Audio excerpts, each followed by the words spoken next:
ক্ষমা বিচাৰিলে মই নামানো, মোক ডাইৰেক্টলি অপেন ক্ষমা বিচাৰিব লাগিব।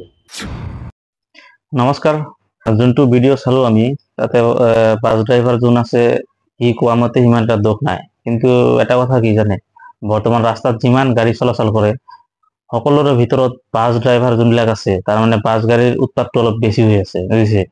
দুটাকে বাছ একেলগে আহিব, আহি কেনা একদম ৰেচ লগাই ল'ব, তাই আগত পাৰে পেচেঞ্জাৰ উঠাব পাৰে, সেইকাৰণে বেলেগ গাড়ীৰ কোনো চিন্তা নাই কি নাই, সেইকাৰণে বাছবিলাক কি হয় বেছিকে এক্সিডেণ্ট হৈ থাকে। যিকোনো বাছ চাব বহুত স্পীডত যাব, আপুনি নৰ্মেল প্ৰাইভেট কাৰ এখন লৈ যাব না, আপোনাতকে আগত বাছ গুচি যাব, আপুনি নাচাব সিহঁতে ৰাস্তাত কি আছে না, সিমান এটা নাচায়, যাৰ কাৰণে আজিকালি চাব বাছ এক্সিডেণ্টটো বহুত বেছি হৈ আছে।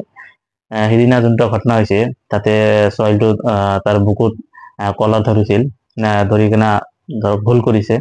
ঘটনা হ'ল ভুল কৰাৰ পিছতো যিহেতু অনলাইনত নিউজ পৰ্টেলৰ আগত সিহঁতে অলৰেডি ক্ষমা খুজিছে, ক্ষমা খোজাৰ পিছত ক্ষমা কৰি দিব লাগিছিল, ইয়াৰ উল্টা মানে ইয়াৰ লেভেল বাঢ়ি গ'ল হয়।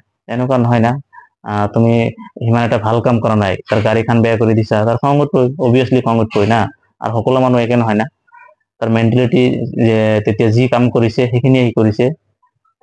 আপুনি ড্ৰাইভাৰ হৈ সেইখিনি কাম কৰিব নালাগিছিল, যে অলৰেডি ক্ষমা খোজাৰ পিছতো আপুনি লেভেল দি আছে, এইখিনি কাম কিন্তু ভাল পোৱা নাই।